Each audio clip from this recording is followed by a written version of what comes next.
the chemistry of the mind-body complex, including diet, physical activity, and meditation.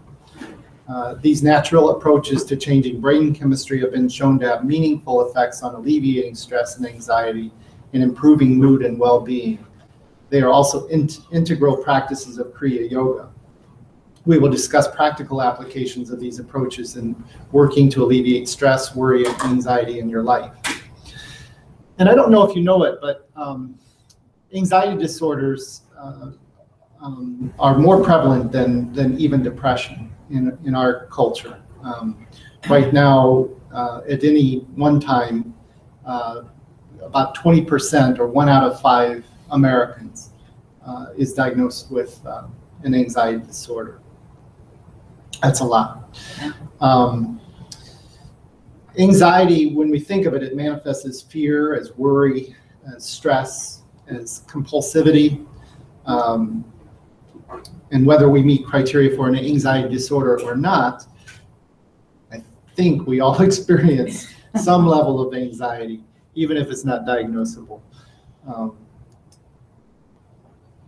And anxiety can really negatively affect our lives, whether it's in the way that we relate to others, or the way we relate to our work, or even our spiritual path.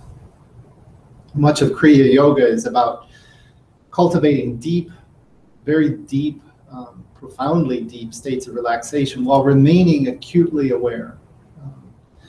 And it's this notion of relaxed alertness that is really the key in meditation. When I came to meditation, I kind of thought of it as kind of getting zoned out and blissed out and not really being present. And it's through the process of practicing meditation over time that we realize, no, that's just sleepy, dull mind. That's not what we're going for. We want to move out of agitated mind, but where we often move to when we leave agitated mind is sleepy, dull mind. And we want to be in this middle place of being deeply, deeply relaxed, but very, very alert and aware. And that's an interesting combination. Maybe we'll come back and talk about this a little bit.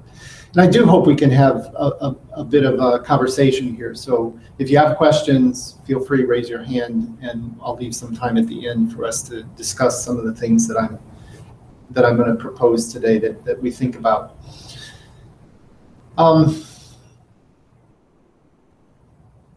It's important to know, first of all, that stress in and of itself is not bad. In fact, we know that stress can actually be healthy.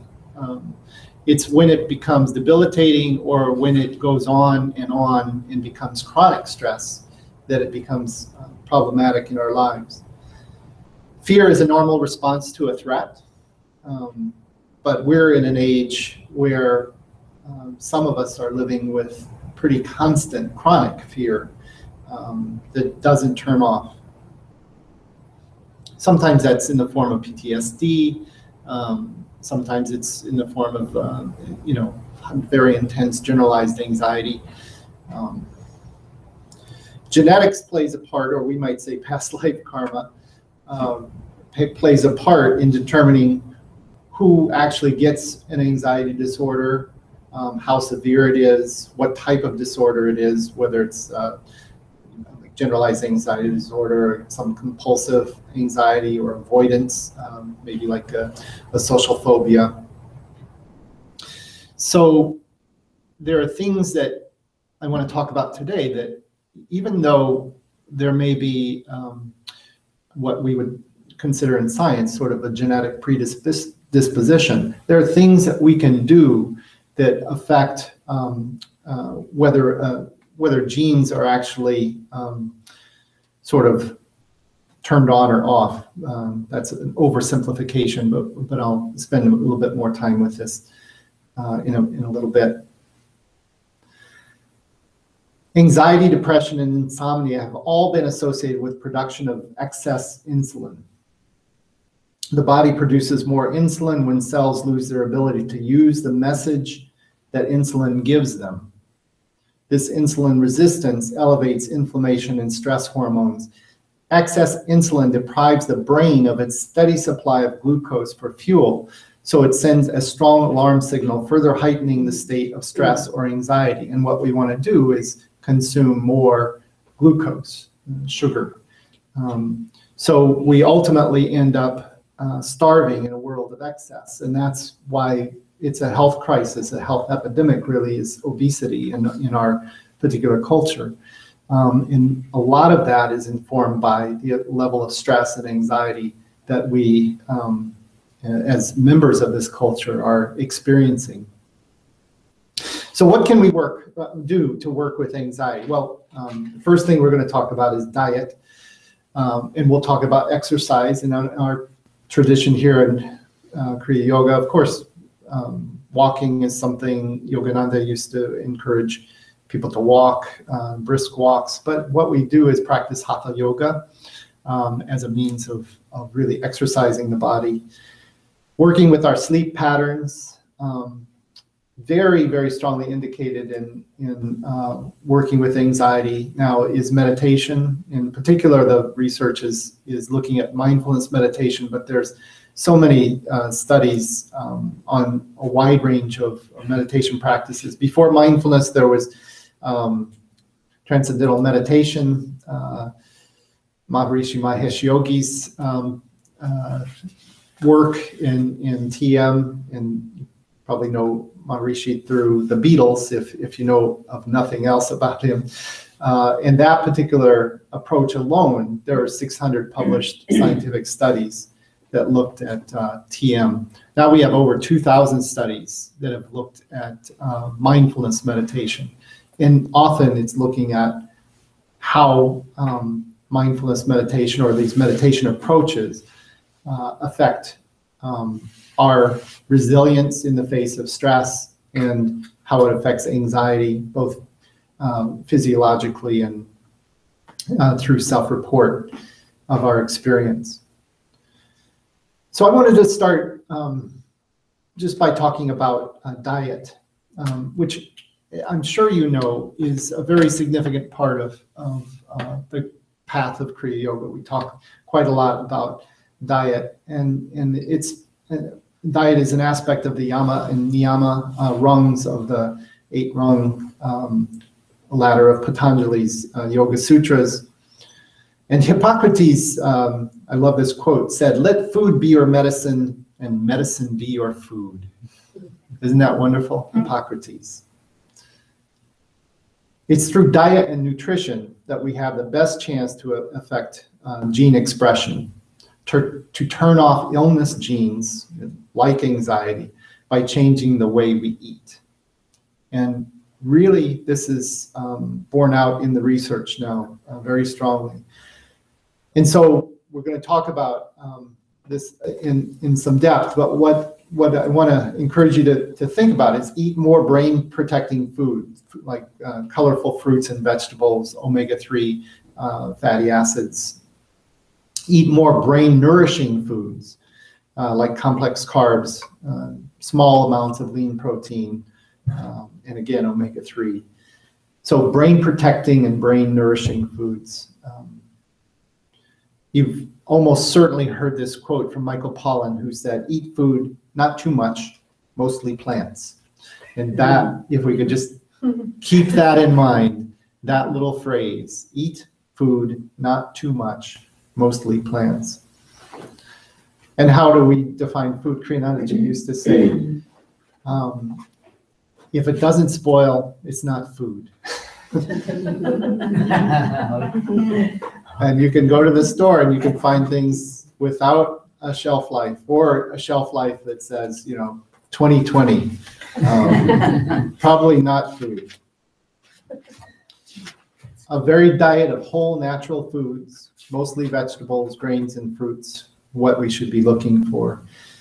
Eating a wider variety of foods, trying not to eat the same food 2 days in a row. So really trying to get a variety. If you're eating the same things each and every day, try to increase some diversity in terms of your food. It'll make it more enjoyable and probably balance the brain chemistry, which is really what we want to do. We want to balance the brain chemistry.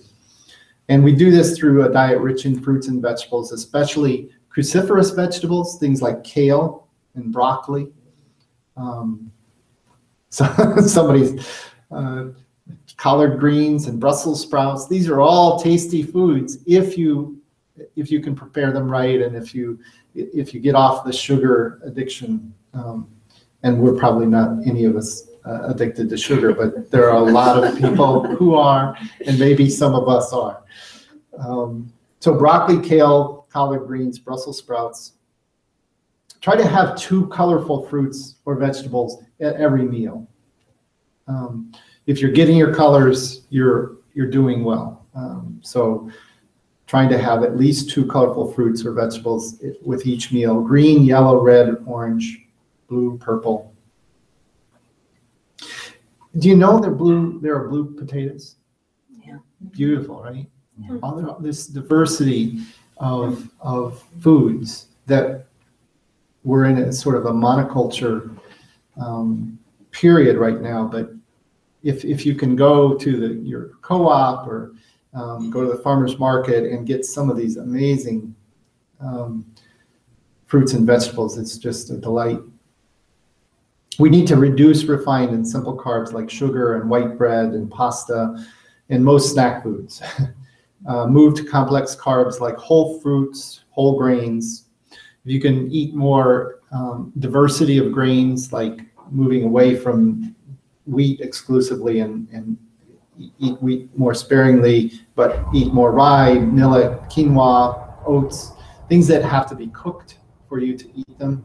Brown rice, spelt. These are all good grains to be eating, again, to affect our brain chemistry in a positive way. Eating lots of beans, and the darker the better, so black beans, red beans. Eating root vegetables, including small amounts of high quality protein at each meal, like low fat cheese, egg whites, whey protein. Trying to reduce animal protein, of course.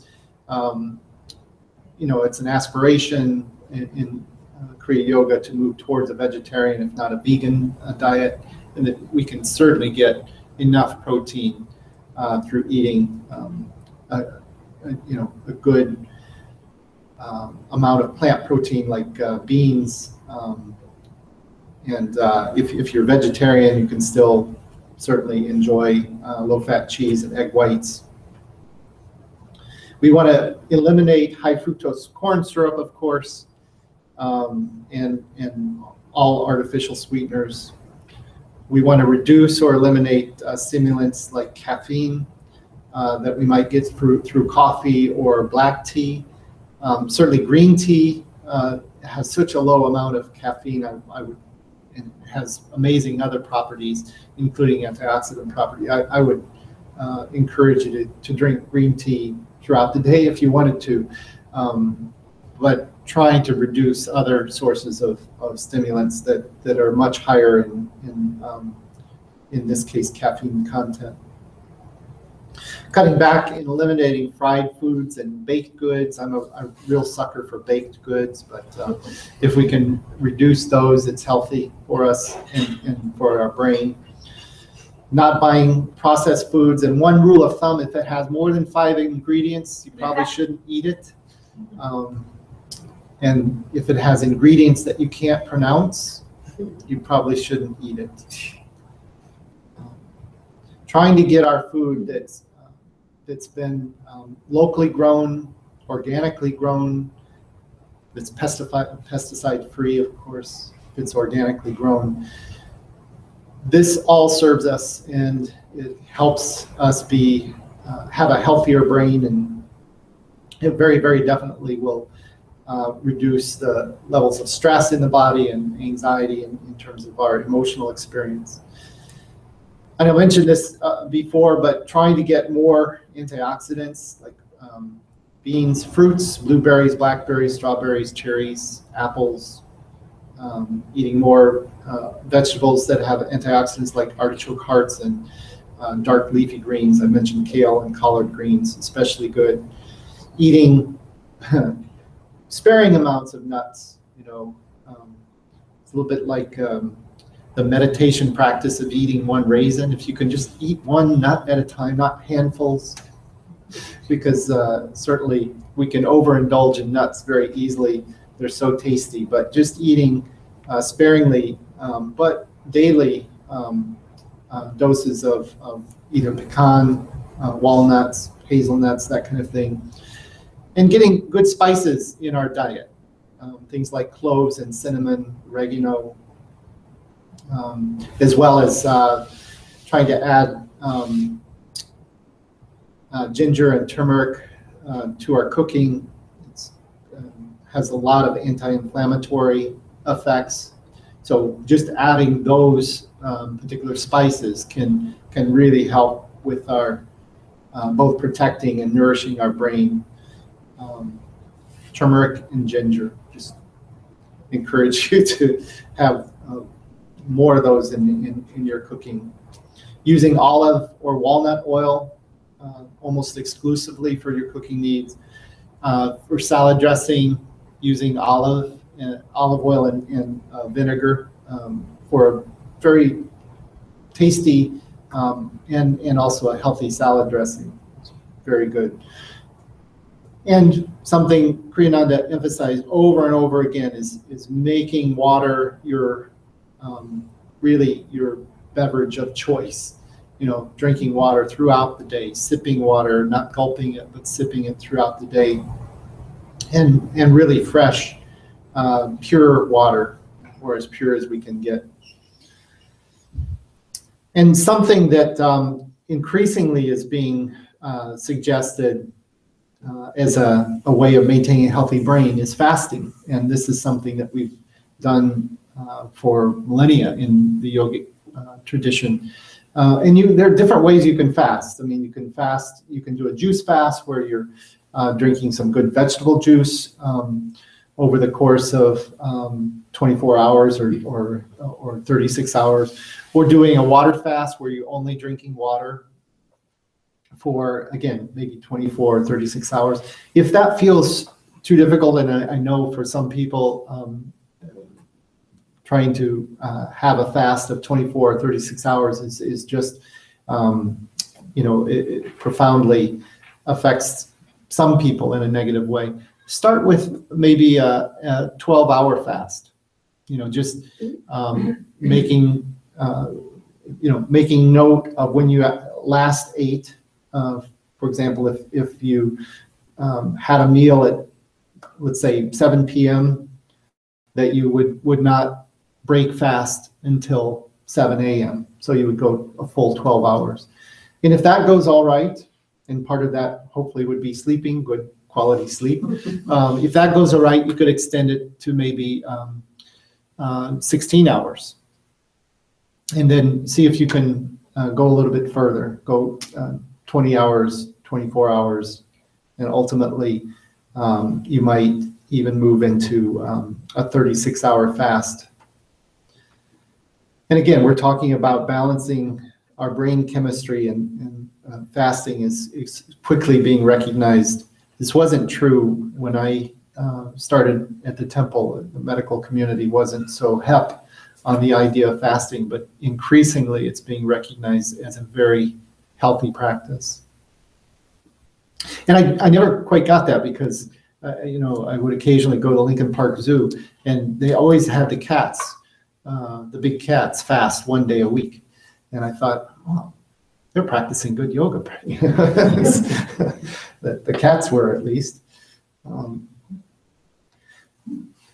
There are any number of supplements that you might introduce to work with your anxiety, short of medication. And if you have anxiety that meets criteria for a DSM psychiatric diagnosis, you may even want to consider medication through your general practitioner or through a good psychologist or psychiatrist. I'm sorry, psychologists. There are some psychologists who have prescribing privileges, but very few. So you'd have to see either a psychiatrist who's a medical doctor or a general practitioner. But if you're finding that your anxiety is really debilitating, that it really limits you, it might be something to consider seeing about medication. We can all, though, probably benefit from some very, very useful supplements. And I'm not going to talk about these a lot. I think it's something for you to do your own research on, but I can give you the name of an excellent book. It's called The Chemistry of Calm, and it's by a psychiatrist, Henry Emmons. His name is spelled E-M-M-O-N-S. He's a medical doctor, a psychiatrist in Minnesota.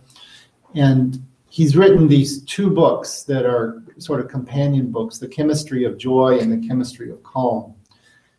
He's a meditator and also certainly very informed about good health practices. And so he talks about implementing meditation into your daily practice, daily routine, but also very, very importantly talks about food and nutrition and supplements that we can take as a means of working with our anxiety or with our depression. So The Chemistry of Calm, you can look to that for very good recommendations about some supplements that you might try, and just maybe introduce one supplement at a time and just see what effect it has. And if it has beneficial effect, great. If it has no effect that you can detect, then maybe let that one go and try another of the supplements. But there's increasing support, research support for a number of supplements that Emmons refers to. So in addition to diet, we all know that exercise may be the best medicine. Increasingly, again, there is this just an abundance of research coming out to show that getting our heart rate up is very important and very positive for our health, physical health, and our emotional health. So for countering depression and anxiety, really working the body is very helpful. And in our tradition, we would be doing Hatha Yoga as a means of really working the body in a way that's going to help us, with our brain chemistry, but with our overall physiology and well-being. So there are wonderful Hatha Yoga classes here at the temple. I'm going to leave that there, and you can go, if you haven't before, check that out. I would encourage you to investigate the Hatha Yoga possibilities and offerings here at the temple.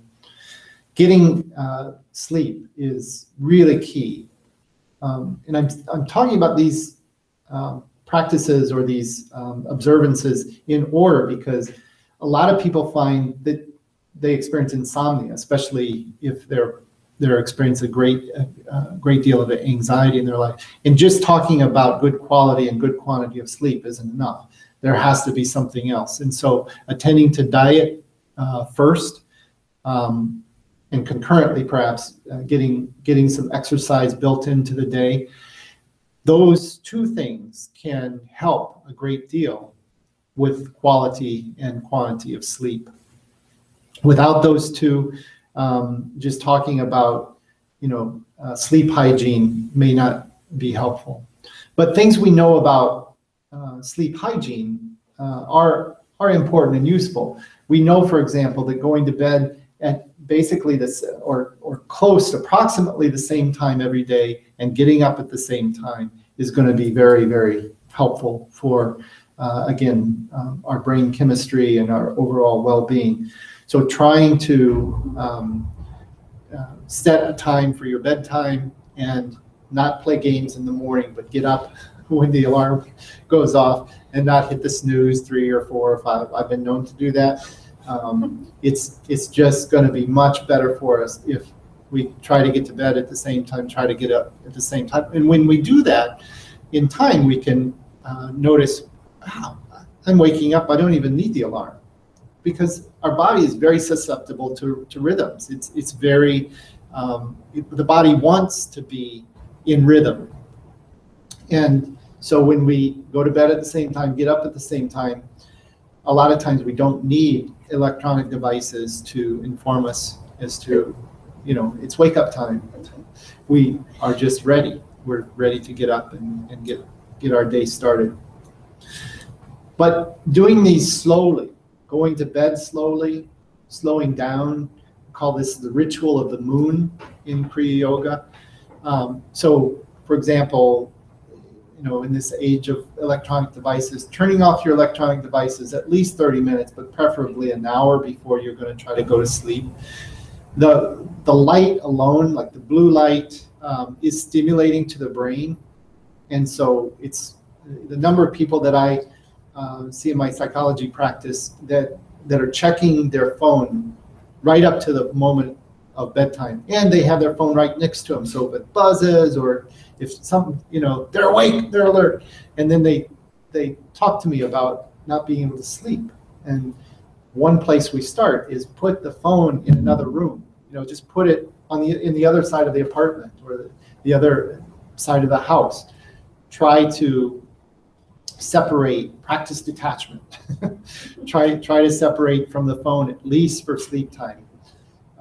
And so getting ready to go to bed is one of these things, disconnecting from our electronic devices, not watching TV, not even listening to radio necessarily, but maybe doing some gentle hatha yoga, some gentle stretching before you go to sleep. But washing your face, washing your hands, and maybe taking some time. It can be very, very helpful to do a little bit of meditating before you try to fall off to sleep. If it's not your practice to meditate in the evening, maybe do some deep breathing. If your typical meditation practice is a morning practice, or you're not trying to meditate twice a day, then just do some deep breathing, and this can help calm the mind and quiet the body so that you can more easily fall asleep. But if you find it really still difficult to fall asleep, given all of these things, that you're practicing the ritual of the moon, you're slowing down the day, you're putting away electronic devices, you're washing and preparing for bed, maybe doing a little meditation or some deep breathing, and you still find yourself lying in bed unable to sleep, just rest. Just rest and see if you can just be with the wakefulness in a way that's not anxious, that's open to that experience. If you're not able to sleep, just rest. I've had the great experience of visiting Tibet in my life, and being at that altitude, and probably also the excitement of being in Tibet. I spent 7 nights there, 8 nights there, and probably not more than a couple hours of sleep a night. Now, a lot of people have that experience, and most would attribute it to the altitude. But the thing was, I couldn't sleep, so I just rested. Just stayed in bed. I didn't get up. I didn't try to go for a walk or anything like that. Just rest. And it does give your body a rest, even if you don't have the experience of actually getting some deep sleep, which is really important for us, and for good brain chemistry. One of the things we're finding out in research on sleep is that it seems that one of the things that happens in deep sleep is there's this sort of cleansing of the toxins, and just kind of a washing of the brain. I'm using it loosely, but there is it seems to be a cleansing, detoxification process. And in our culture that is very, very sleep deprived, it's not that much of a mystery why we're experiencing such high rates of anxiety and depression. It may very much tie to the lack of quality and quantity of sleep. that so many of us are not getting. So if you're not able to fall asleep, given all of these things, continue to work with your diet, continue to work with exercise. And I'm going to talk in a moment about meditation, which can really, really help, I think, with the quality and quantity of our sleep.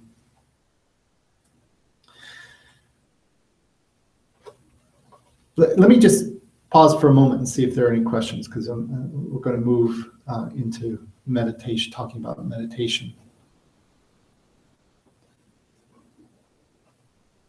Okay.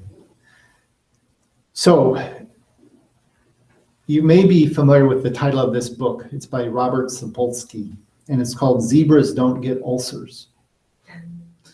Have you heard of it? It's really a wonderful book. And what he's talking about in this book is we don't find in the animal kingdom incidents of anxiety, depression at the rate we find with human beings. They don't seem to suffer from chronic stress the way we do. A zebra, on the, out in the wild is going to experience acute stress if, for example, there's a predator in the area. They're going to run, they'll bolt, but then the system is kind of cleansed of that stress if they survive and they get away.